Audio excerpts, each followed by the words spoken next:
Ya, kita mulai ya pembelajaran kita, pembelajaran yang ketiga.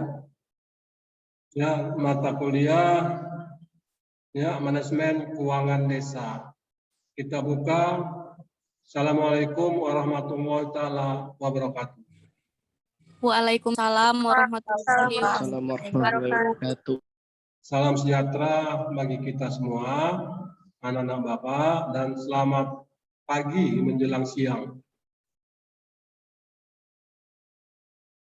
Jadi dalam mata kuliah pertemuan ketiga ini kita akan mempelajari ya bagaimana kebijakan keuangan pusat, kemudian provinsi, kemudian kabupaten kota, kecamatan, sampai dengan desa. Jadi keuangan itu ya, keuangan tersebut itu merupakan keuangan pemerintah. Ya. Jadi dari struktur atas nasional sampai struktur bawah desa itu mereka juga mempunyai keuangan tersendiri. Ya, jadi masing-masing birokrasi tadi ya mempunyai kebijakan keuangan sendiri. Ya, kalau pusat dia sendiri bagaimana kebijakannya, kemudian provinsi, ya sampai dengan desa. Jadi dalam hal ini ya, kebijakan keuangan itu ya masing-masing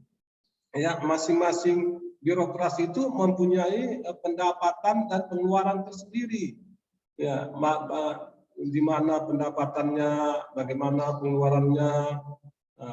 Kemudian di sisi lain juga birokrasi yang di atas sampai yang ke bawah itu juga mempunyai aset-aset, ya, seperti aset gedung, aset tanah. Ya, kalau di desa ada namanya aset desa. Itulah yang merupakan pendapatan suatu birokrasi. Ya.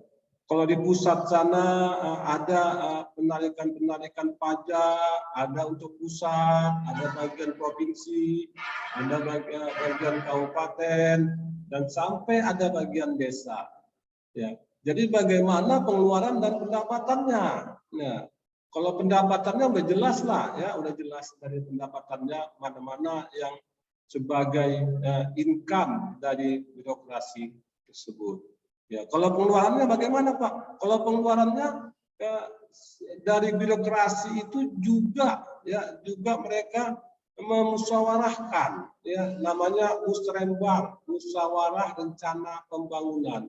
Itulah ya dimusyawarahkan apa-apa sebagai pengeluarannya, mau bangun apa di daerah tersebut. Itulah yang merupakan dirembukkan semua dari desa sampai dengan nasional yang disebut juga dengan musyawarah rencana pembangunan. Ya, untuk itu kita lihat dulu ya slide ya, sebagai berikut ya.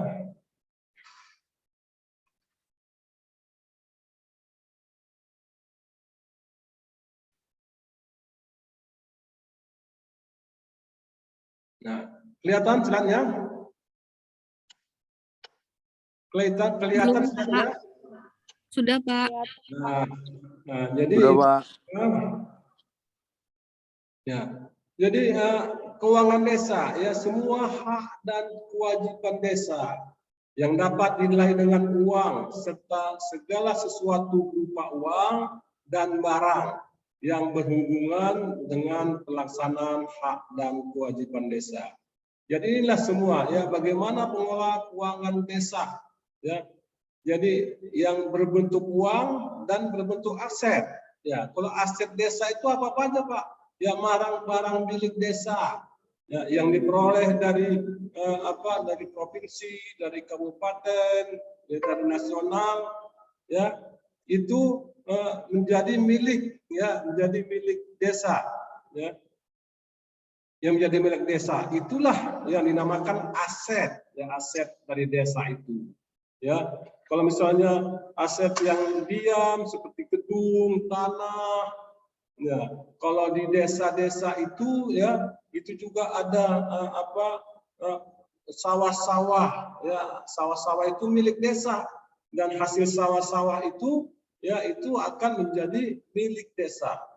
Ya, yang diperoleh dari kekayaan asli daerah dibeli atau diproses atas beban APBD desa, perolehan hak lainnya yang sah. Dan inilah sebagai aset desa.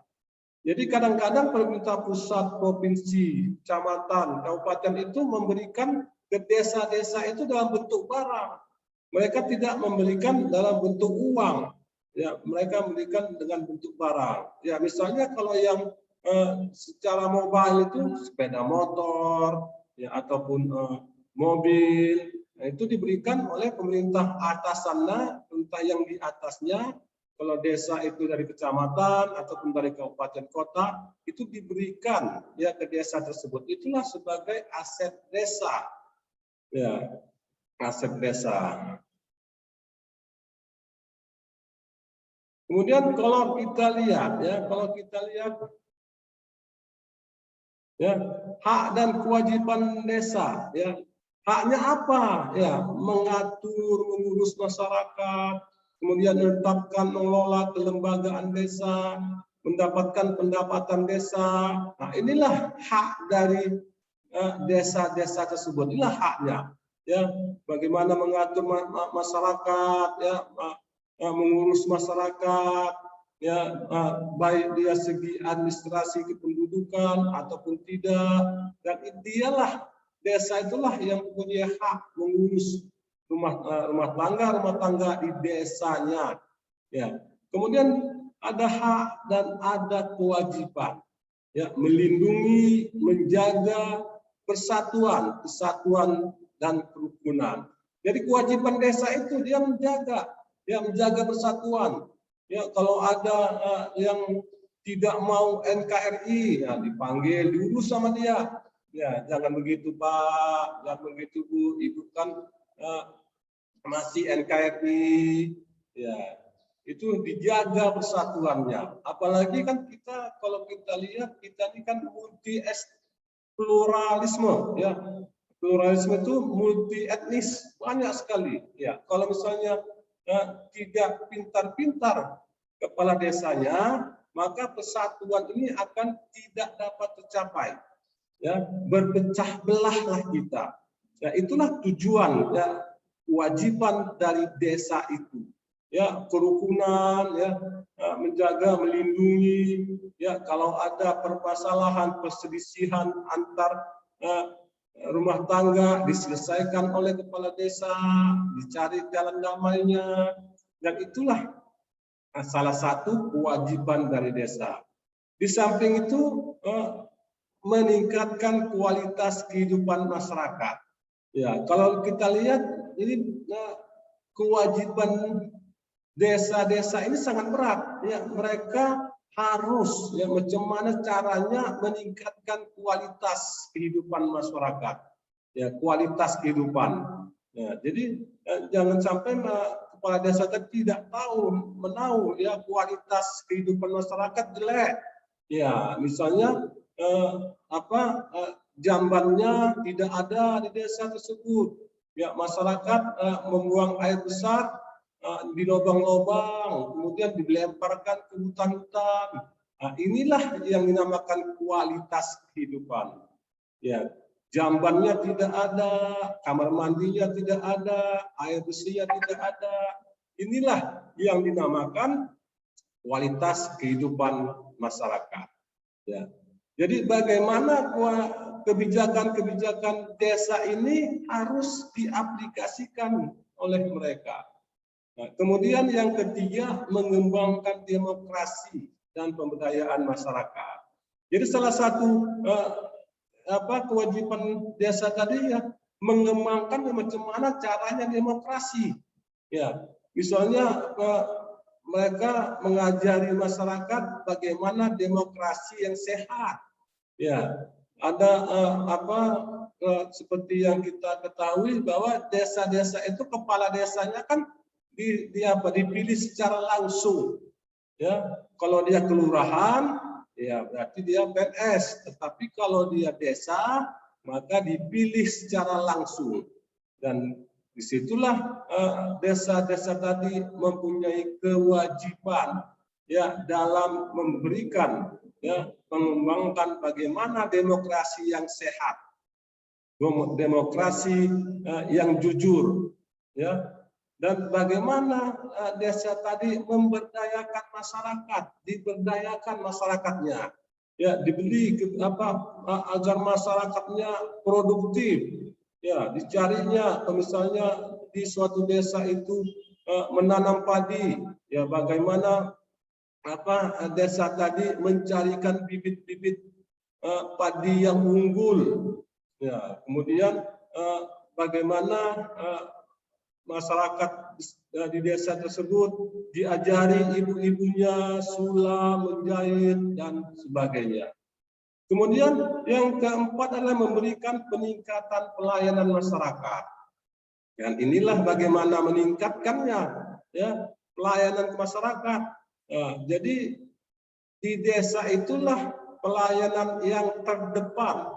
Ya, yang terdepan ya yang diberikan oleh pemerintah. Ya, mereka desa-desa itu ya apa pelayanan ke masyarakat, misalnya dari sisi kependudukan, dari sisi administrasi, ya, kemudian dari sisi-sisi pelayanan yang lain, mereka lah yang utama, yang terdepan dalam memberikan pelayanan kepada masyarakat. Kalau kita lihat ya manifold function skala desa, ini ada 4 skalanya. Ya, skala pertama kewenangan berdasarkan hak usul, ya. Kemudian itu kewenangannya, pelaksanaannya ya diatur dan diurus oleh desa.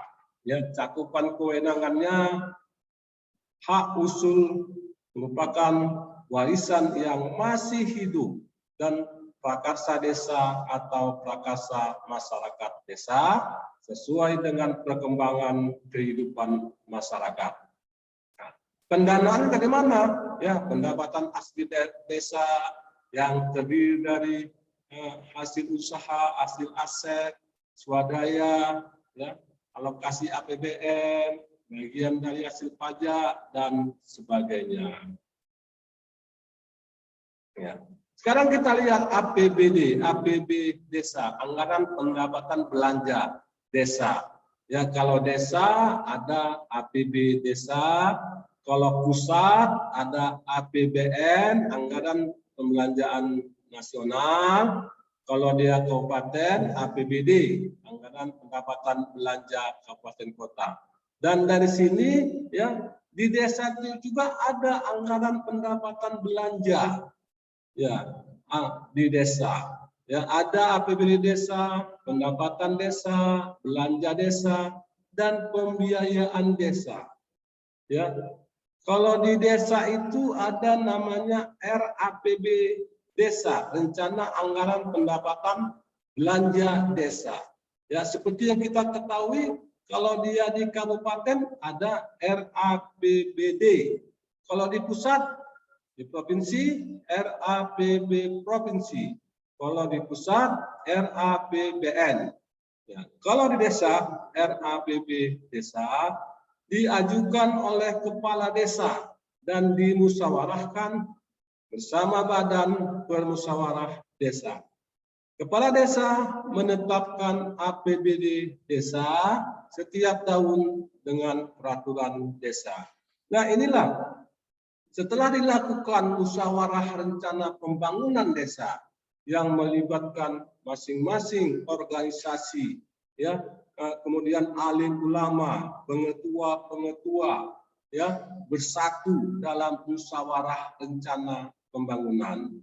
Dan dari situ maka disusunlah APBD desa, ya, dan dikeluarkanlah peraturan APBD desa oleh kepala desa.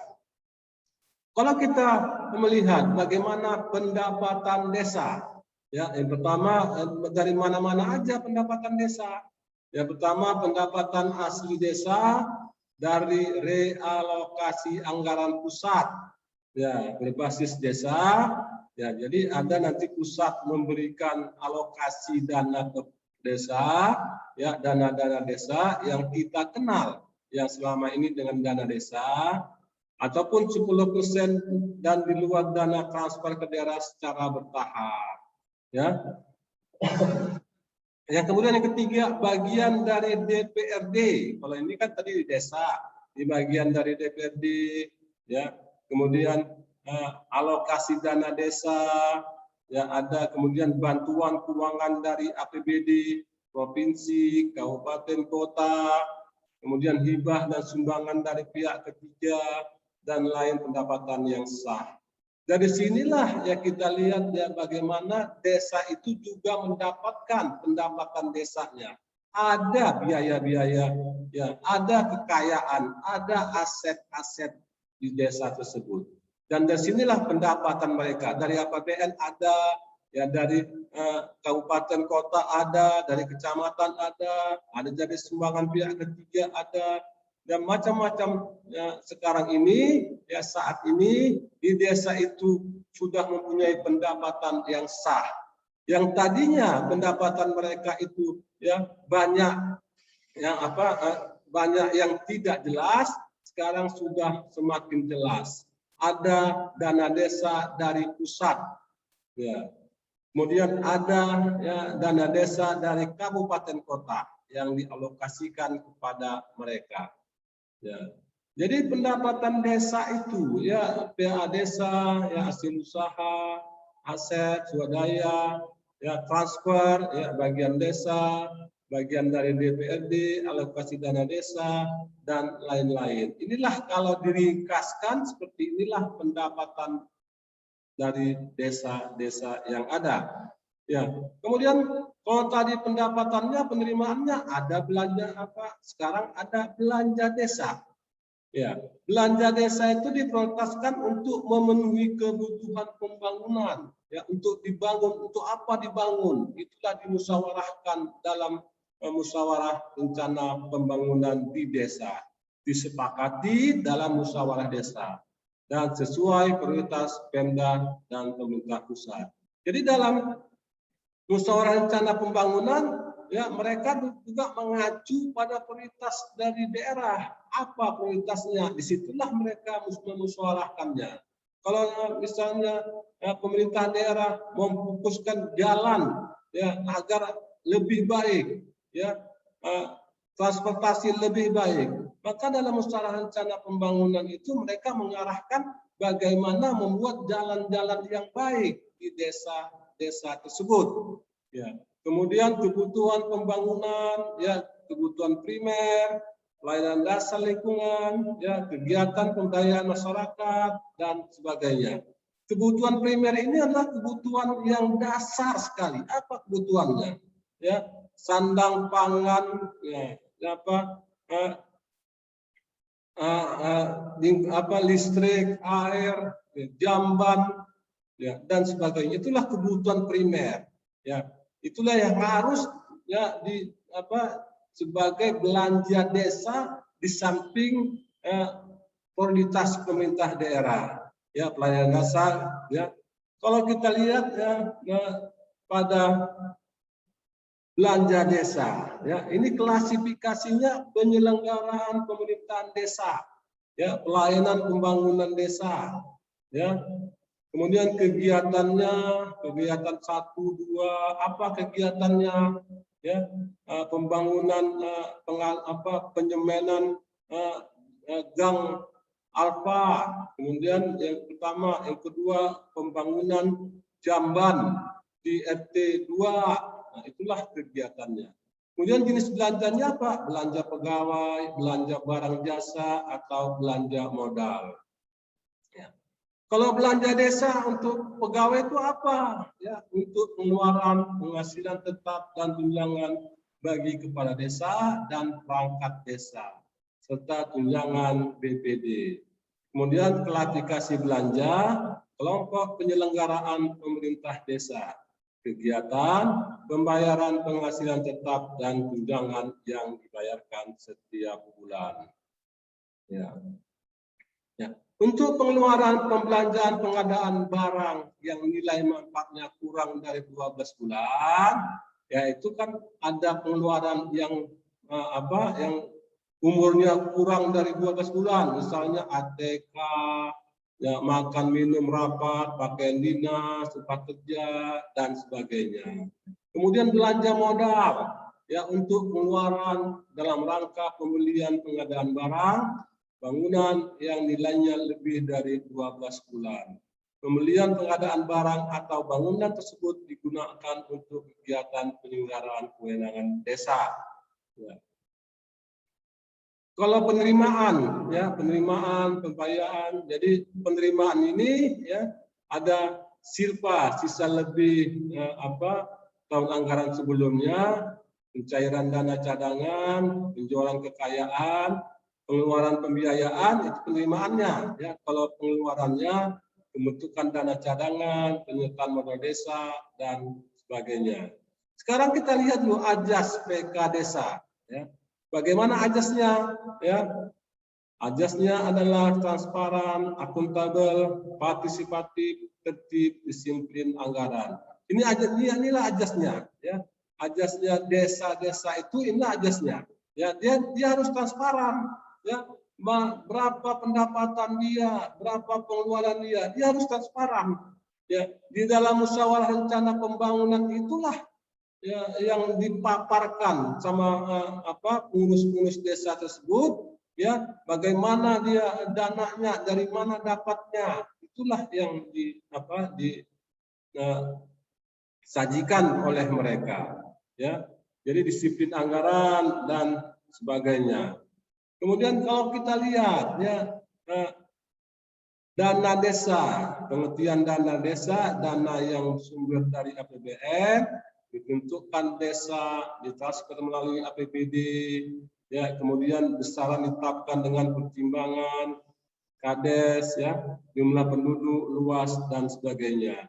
Jadi dana desa itu yang diberikan oleh pusat itu bukan dia merata, ya sama-sama, tidak. Dia juga dilihat kalau misalnya dana desa itu diberikan, ada yang banyak, ada yang sedikit. Ya, itu tergantung dari jumlah penduduknya. Kalau jumlah penduduknya banyak, maka mereka lebih banyak mendapatkan dana desa dari pusat. Ya, kalau luas wilayahnya besar juga sebagai pertimbangan. Ya, angka kemiskinan, banyak orang miskin di desa tersebut juga sebagai pertimbangan untuk diberikan transfer dari dana desa. Ya. Kalau penyaluran dana desa itu ya dari RKUD, rekening desa, itu tadi ya, keuangan desa seperti itulah. Ya, bagaimana keuangan desa tadi, ya seperti itu. Ya, kemudian penyaluran dana desa, ya bisa kita lihat ya bagaimana pemerintah pusat ya sampai dia ke desa. Ya, jadi kalau sekarang ini tidak lagi ya dana-dana desa tadi ya melalui provinsi kirim kabupaten kota kirim ke kecamatan kirim ke desa. Itu birokrasinya terlalu banyak, terlalu jauh, terlalu berbelit-belit, sehingga nanti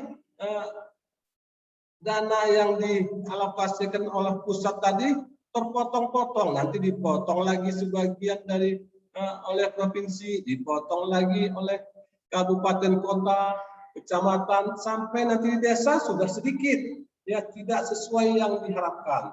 Jadi dalam hal ini penyaluran dana desa itu langsung dia ya dari pusat ke rekening ya kas desa. Disitulah dia ya langsung dia ya diberikan masuk rekening desa dari pusat. Ya, misalnya ya dari presiden, ya langsung dia ke kas desa. Jadi tidak melalui daerah-daerah yang di atasnya. Penggunaan dana desa, ya penggunaan dana desa itu digunakan untuk membiayai penyelenggaraan pemerintahan, pembangunan, pemberdayaan masyarakat dan kemasyarakatan. Kemudian penggunaan dana desa diprioritaskan untuk membangun dan memberdayakan masyarakat desa sesuai dengan prioritas penggunaan dana desa yang ditetapkan oleh Kementerian Desa. Penggunaan dana desa untuk kegiatan yang tidak termasuk prioritas. Yang terakhir, Kementerian Lembaga Teknis terkait dan kabupaten kota dapat melakukan pendampingan dana desa. Jadi dana desa ini terlalu besar, terlalu banyak. Ya. Jadi yang selama ini nggak kita lihat ya, dana desa tadi yang kalau dana desa dari transfer dari pusat sana ya mungkin sedikit. Kalau sekarang ini begitu banyak, maka diharuskan ada pendampingan. Ya. Jadi jangan kepala desa itu bergerak sendiri-sendiri, suka-suka hatinya sendiri. Ya, dan itu ada pendampingan ya dari kabupaten atau kota. Ya. Kemudian kalau kita lihat bagaimana pelaporannya, ya ada pasti ada dana dari pusat, dari pemerintah, ya ada pelaporannya, dilaporkan itu ya dari desa ya itu bisa dilihat berapa kali laporannya ke wali kota atau ke pemerintah pusat itu dilaporkan ya. Dan pemerintah pusat itu memantau juga dia evaluasinya, jadi mereka nggak sembarangan kirim duit aja untuk pendapatan dari desa tersebut, tetapi mereka juga memantau, mengevaluasi. Ya, sudah apa yang mau dibuat desa tersebut dipantau sama mereka. Apakah sudah sesuai dengan prioritas yang kita kerjakan di atasnya? Ya, kalau sudah sesuai atau belum itu dipantau sama mereka. Kemudian dievaluasi. Ya, kalau seandainya ada yang menyalahi anggaran, menyalahi peraturan, menyalahi kebijakan, dan mereka akan mengevaluasinya. Ya, dengan peraturan bupati dipantau mereka, kemudian dievaluasi mereka tadi. Jadi tidak sembarangan mereka mendapat uang dana desa pusat sana suka-suka hatinya, tidak. Ya, mereka dievaluasi, dipantau. Ya, jadi mari kita lihat sekarang alokasi dana desa atau ADD. Ya. ADD 10% dana pengembangan penghasilan tetap kepala desa dan perangkat desa dianggarkan dalam APBD desa yang bersumber dari ADD. Ya, alokasi dana desa. ADD itu adalah alokasi dana desa. Ya. Kemudian dana ADD untuk penghasilan tetap. Ya, itu ada ada peraturannya. Kemudian bagi hasil PDRD. Tujuan bagi hasil PDRD untuk meningkatkan peran pemerintah desa dan masyarakat desa dalam membangun pemerintah daerah, merealisasikan pajak dan retribusi daerah. Pengalokasian BKH DPD berdasarkan ketentuan, ya bisa dilihat. Ya. Kemudian siklus anggaran desa, bagaimana siklusnya? Anggaran desa dari siklusnya, ya, keuangan desa. Yaitu ada perencanaan, pelaksanaan, penatausahaan, pelaporan, pertanggungjawaban. Kemudian dari kelima inilah ya akan menjadikan pelayanan masyarakat, pembangunan infrastruktur, pemberdayaan masyarakat. Ya. Jadi itulah ya ada Bapak semua ya bagaimana dana-dana desa tadi ya. Bukan sembarangan dana desa, ya dana desa tadi. Ya kita sudah belajar dari mana pendapatannya, dari mana pengeluarannya, bagaimana disusun, ya prioritas-prioritasnya. Ya, jadi silakan yang ingin ditanyakan anak bapak semua. Saya Pak ingin bertanya Pak. Ayo. Ya, Pak, maaf ya Pak, sebelumnya saya nggak hidup di kamera Pak, lagi rame orang soal itu.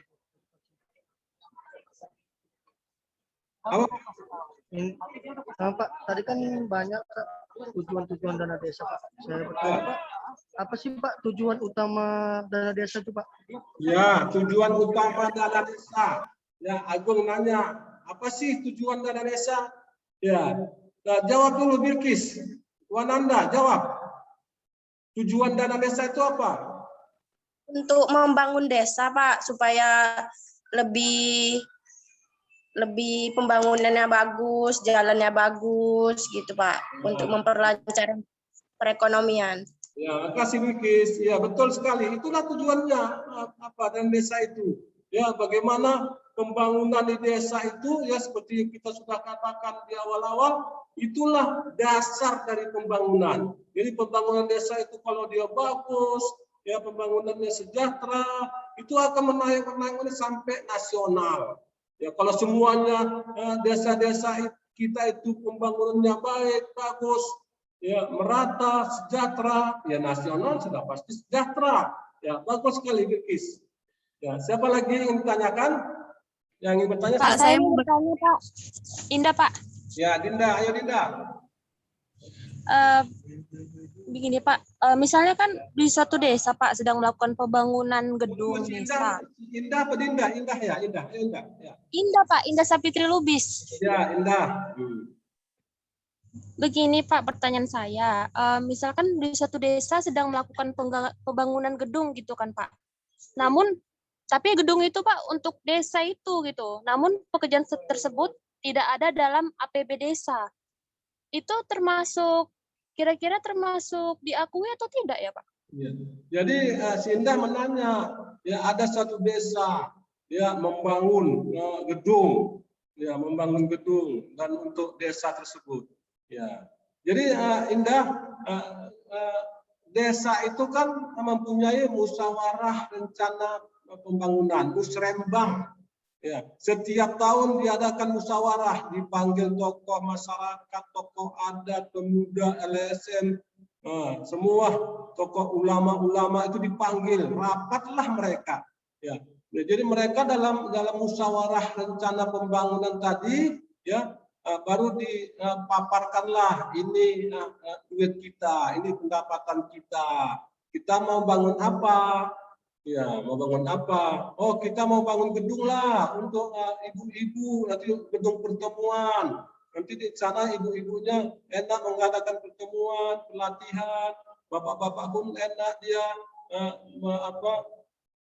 bersilaturahmi dan sebagainya. Jadi sepanjang itu ada di rencana RAPBD, rencana anggarannya, itu sah-sah saja boleh. Tetapi jika dia tidak menyimpang ya, dari rencana musrembang tadi, ya tentu salah. Ya, jadi kalau salah bagaimana Pak? Ya nanti itu akan dievaluasi, dipantau. Ya nanti ada dari kabupaten kota dan kecamatan memantau itu. Ya jadi dia tidak sembarangan buat-buat aja, nggak bisa sembarangan. Ya, ada pemantaunya, ada evaluasinya, ada pengawasannya.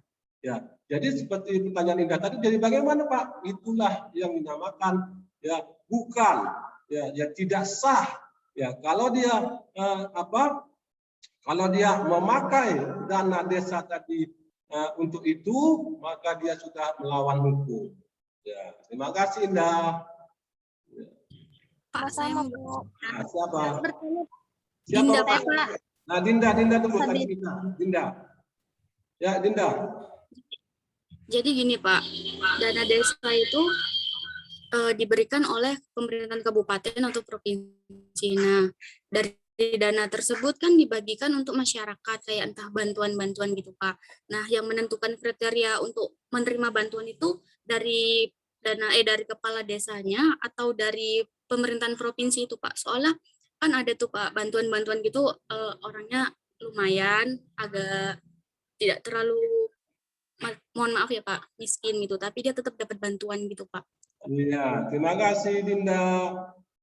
Jawab dulu, mana siapa yang jawabnya? Dwi Irfansa, jawab dulu Dwi. Ya kalau itu sih tergantung juga kan. Ada juga yang bantuan dia dari datanya itu langsung dari pemerintahan. Ada juga yang dipilih oleh kepala desanya. Jadi kalau dari bantuan dari pemerintahan itu yang namanya sudah tercatat, itu kan tidak bisa diganggu-gugat lagi walaupun dia sudah kaya ataupun kriterianya tidak miskin lah. Itu Pak. Jadi jawaban Dwi salah. Ya. Salah Wi, kamu jawab asal-asal aja. Ya. Jadi kan ada bantuan dari pusat, ya, ada dari bantuan dari pusat, kemudian ada dari kabupaten kota, kemudian ada lagi bantuan langsung tunai BLT. Itu kan dari desa-desa itu. Sebenarnya bukan suka-suka dari kepala desa dan perangkat-perangkatnya, bukan. Itu sudah ada kriterianya. Orang miskin ada kriterianya. Ya, yang mendapatkan BLT, bantuan langsung tunai, ada kriterianya, dan itu didata. Ya, didata oleh petugas-petugas pendataan itu, dicatat semua, dan itulah datanya diberikan oleh pusat. Jadi kalau yang masuk nanti kan selama ini ya masuklah ke saudara-saudara kepala desa, saudara-saudara kepala lingkungan yang dia kaya. Ya, yang dikaya tapi dia dapat. Nah, itulah penyimpangan-penyimpangan tadi. Dan itu harus diganti. Mereka tidak berhak menerimanya, harus diganti nama-namanya. Nah, dan itu bisa dilaporkan. Ya, dilaporkan kita ke kecamatan bahwa ini nggak berhak ini menerimanya. Ya, nanti bisa dihapus, ya diganti. Ya, jadi tidak sesuai dengan kriteria ya orang-orang miskin tadi, tidak sesuai berarti ya. Itu bisa diganti duit ya. Jangan suka-suka kepala desa. Nanti orang miskin nggak dapat nanti saudara kepala desa semua yang dapat, saudara kepala lingkungan semua dapat. Jadi itu ada kriterianya. Ya. Jadi memang selama ini diakui ya kita kepala desa ini datanya pun ya masih belum terbuka dengan apa, ya masih belum tepat sasaran. Jadi sebenarnya pemerintah itu banyak prioritas bantuan kepada masyarakat. Apalagi saat ini saat COVID-19 banyak bantuan prakerja, BLT, bantuan usaha mikro makro, ya banyak bantuan pemerintah. Ya, tetapi namanya itu masih banyak juga yang diselewengkan oleh orang-orang di bawahnya. Ya, sebenarnya bukan orang miskin orang kaya tidak tepat. Saya tanyalah si Dinda, ya, Dinda, saya nanya kamu dulu. Ya, kamu di rumah mama kamu pakai gas LPG berapa? Gimana, Pak? Mama kamu di rumah masak pakai gas LPG berapa kilo?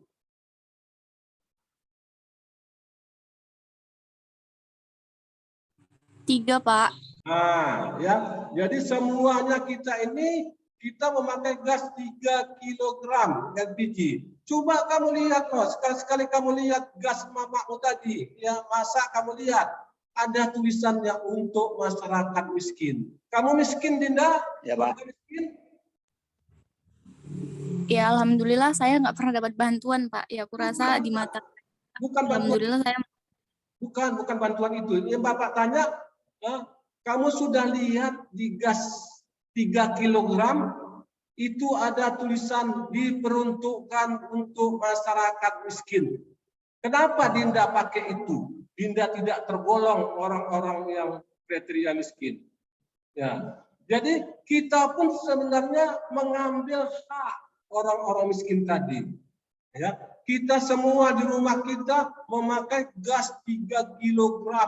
Itu diperuntukkan untuk masyarakat miskin. Kita lihat, ya coba lihatlah, ya masing-masing lihat itu di dapur kalian itu lihat gas itu ada tulisan. Ya, kenapa kita pakai? Nah, itulah yang dinamakan tidak tepat sasaran. Itulah dinamakan itu. Nah, dan pemerintah yang banyak mengeluarkan subsidi untuk gas tadi, ya, dan menyedot APBN. Ya, kita memakai itu. Kita yang bukan masyarakat miskin memakai gas 3 kg. Ya, yang benar-benar kita menyalahi aturan. Yang seperti itulah ya yang tidak sesuai dengan data yang diberikan. Oke, silakan yang bertanya yang lain. Pak, saya Pak. Ya, Sabila, ya silakan Sabila. Apakah masih ada dana bantuan selain dana desa yang dialokasikan, Pak? Ya, selain dana desa, ya banyak dana desa. dana desa itu kan dari pusat, ya dari pusat. Nah, langsung dia ke dana desa. Ya, ada dana bantuan dari kabupaten kota, ada, ya, ada dana kabupaten kota itu wajib dia memberikan keuangan bantuan ke dana desa, ya. Ada banyak dari pihak ketiga, dari usaha dari desa itu ada banyak, ya, banyak dana desa.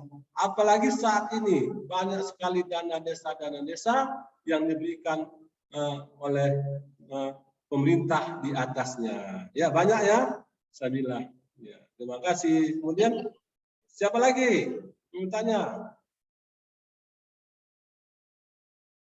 Ya, siapa lagi?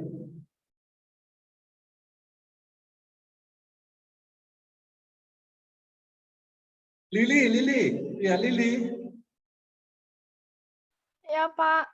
Ya, jadi bagaimana desa itu membuat suatu pembangunan? Ya. Dari dana desa, Pak. Ya, dari dana desa. Terus dibangun sama dia? Enggak lah, Pak. Dari apa sih namanya, musyawarah dulu. Ya, Apa yang harus Lili, dibangun? betul sekali ya. Terima kasih Lili, betul sekali. Musyawarah dulu, musyawarah rencana pembangunan desa di desa. Kalau di kabupaten ada musyawarah rencana pembangunan kabupaten kota, musrembang. Di pusat sana ada musyawarah rencana pembangunan nasional. Ya, disitulah ditampung semua apa mau dikeluarkan, apa mau dibangun, apa mau dibuat. Ya, anak bapak semua. Oke, udah 1 jam. Ini entah kenapa Zoom-nya bertahan, saya pun nggak tahu. Ya, biasanya mati ini Zoom, ini bertahan. Ya, kita tutup sebelum Zoom-nya menutup. Lebih baik kita dului. Ya, kita dului menutupnya. Kita tutup. Terima kasih anak bapak semua. Sampai jumpa minggu depan pertemuan yang keempat. Wabillahi taufiq wal hidayah. Assalamualaikum warahmatullahi wabarakatuh. Waalaikumsalam warahmatullahi wabarakatuh. Dan selamat siang kepada anak bapak semua. Siang, Pak. Sampai jumpa minggu